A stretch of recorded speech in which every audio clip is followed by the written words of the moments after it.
Assalamualaikum warahmatullahi wabarakatuh. Daawwattoota keenya akkam jirtu nagaa alhamdulillah. Baga rabbi isin nu gahee, baga gammaddan, baga gammanne isiniin jechuu feena. Baankii Raammis bakka buunee jechuudha.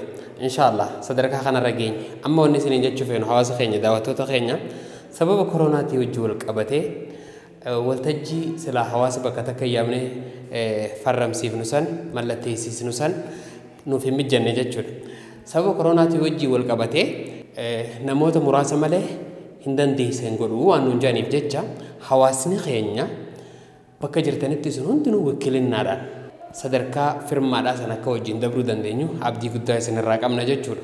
Namoota nuti godinaalee adda addaa irratti aanaalee adda addaa irratti hunda isaanii maqaa isiniif dhooyne peejii Raammis irrattis ta'ee peejii Xiyya irrattis Khashee Jamaal irrattis hundarrattuu isiniif maxxansina. Hawaasni keenya warreen sooshaal miidiyaa irratti bebbeekamtan hundinuu waan nuti maxxansina kana nu jalaa sheer godhuudhaan akka nu gargaartan isin gaafanna gama takkaan. Gama takkaan ammoo hawaasni keenya kan sheerii kana bitattanii jirtan hundi bakka bu'oota keessan waraqaalee nuti maxxansinu kanarraa laallachuudhaan bakka bu'oonni akka godina keenyaatti eenyu, akka aanaa kiyyaatti eenyu, akka naannawaa nan jirutti bakka bu'aan kiyya eenyu jaalala nuti akka biiroo baankii Raammisitti bakka bu'aa isiniif goonee jira jechuudha. Hundaa'uu asirratti maqaa isinii dhooynee jira.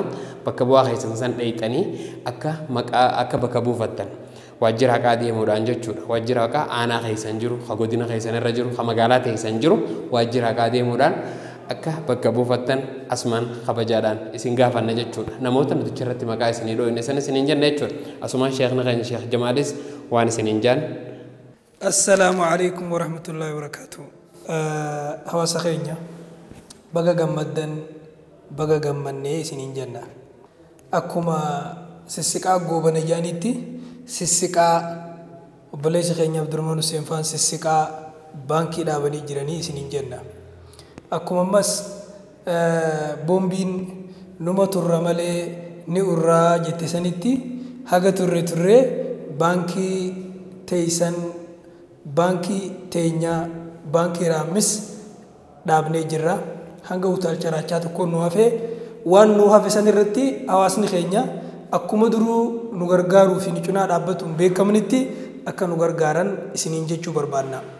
Arraan tana baankiin Raammis tarkaanfiin isin irra jirtu maallaqa haga isiirraa eegamu ol walitti qabdee dachaa hanga isiirraa eegamu walitti qabdee guyyaa beeraay baankiin biyyattii baankiilee bulchitu guyyaa fulbana 22 yookaan maskaram 22 yookaan oktoobar 2tti akka yaa'ii waliigalaa gaggeessinee abbootiin aksiyoonaa hundi achitti argamanii akka nuuf mallatteessan hayyama nu godhanii jiran.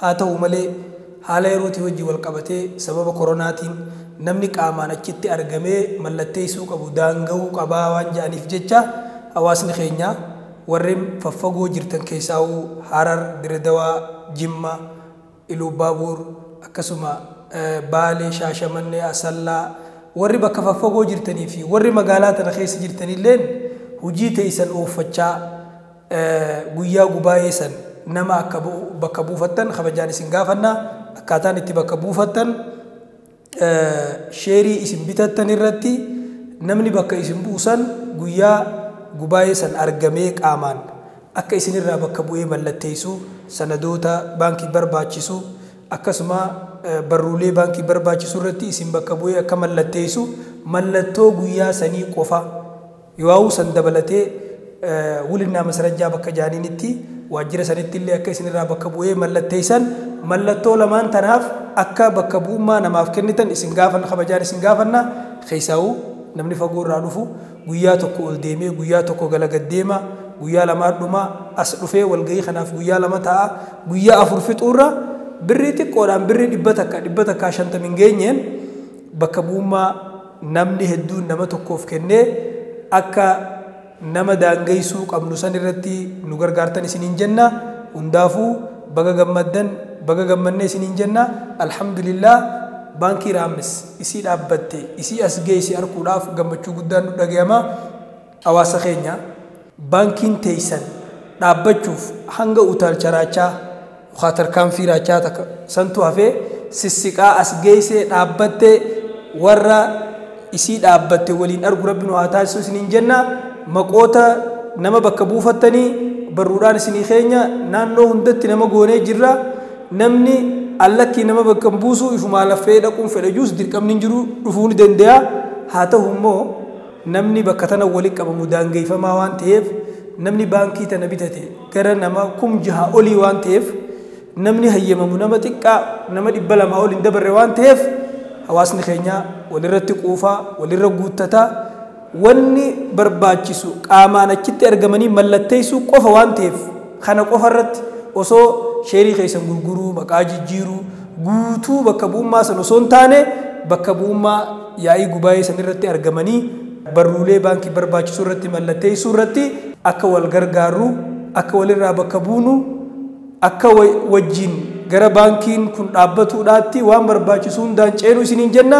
Warri baankii raammis bitattan baga gammaddan warri carraa bitachuun argatinis baankii qalbii teessan keessa jirtu dhaabbachuu siitiif bagatti isiniin gahee isiniin jenna. Nama amantan cufaaf kennuu dandeessanii ammoo irra nama nuti bakka buufne naannoo hundatti maqoolee isaanii waajjira haqaattis erginee jirru saniifis kennuu ni dandeessan.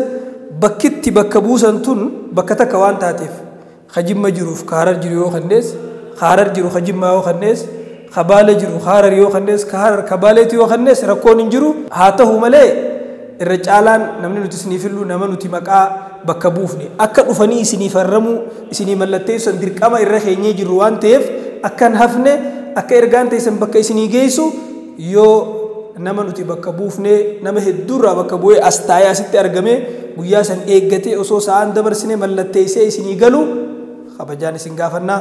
Hundaafuu baga gammaddan baga gammannee keessaahuu injineer Abdurrahmaan Hussein baga gammaddee isin jenna. Walumaanuu garuu gaaffii takkaan si gaafadha dura uummata keenyaafis gaaffii ta'uu ni mala. Bakka bu'uu jechuun maal jechuudha? Bakka bu'uu oguu jaan irra hedduu namni akkanuma bakka si buufadhee jaa afaaniinii miti.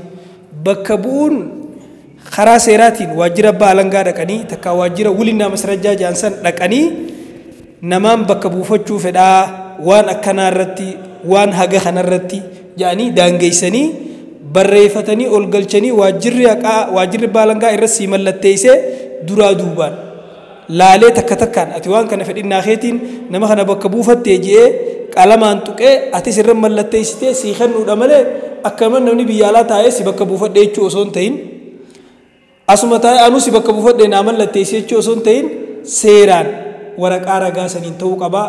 Namni guyyaa mallattoo sun hogguu dhufu waraqaa ragaa kana qabatee yoo fedhe ragaa biraa isliippii baankii illee waliin qabatee dhufee maqaa isaa laalee hafiirrattis mallatteessee heetirrattis si mallatteessa.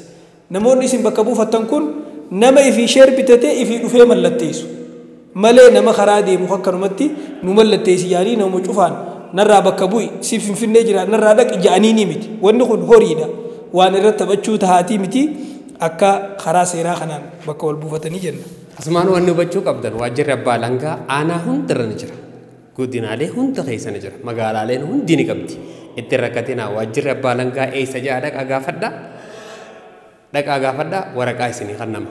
Yookaan nuti foormii waraqaa eenyummaa qofa qabatanii dheeytan waraqaa eenyummaadhaa haara yoonfame qofa qabatanii dheeytanii rakkoon takka illee nuun jiru dheeytaniit waraqaa teessan fudhatanii achi boodoo waraqaa fudhatan san akkam gootanii yoo jennu waraqaa san karaatti ergitanii barbaaddanii yookaan karaa ajantiilee keenyaatiin haa ta'u waraqaa san nama bakka buuftan san bira akka geessu tattaaffii godhudha. Waraqaan dhuftee fi mallatteessitu immoo namaan dhufee mallatteessaa nama mallatteessu biratti ergamu qabdi. Nama mallatteessu nama bakka buuftan fakkeenyaaf godina hundaaf nama goonee jira. Waraqaan teessan nama san bira akka itti isinii geessu mala godhuu qabdan jechuudha. Yoo ergitanis yoo haayifii dheeytanii kannitaniifis yoo nufi nama isinirraa fagoo jiru ta'e fakkeenyaaf amma yoo shajjamaa laliyyiitti kannitan inni isinirraa fagoo jira. Konkolaataadhaan yookaan nama amantaniin waraqaa sana erguu dandeessan yeroo gabaabduu keessatti ergamuu qabdi. Ispeeshaalii guyyaa 3 duratti dhumuu qaba wanni kun. Guyyaa 3 duratti dhumuu qaba. Guyyaa 3 birachi dabarraan nu bira gahullee hedduu agul ta'uu waan maluuf jecha dafee guyyaa 3tti hawaasni keenya wulinnaa masarajjaa deemee fixachuu qaba.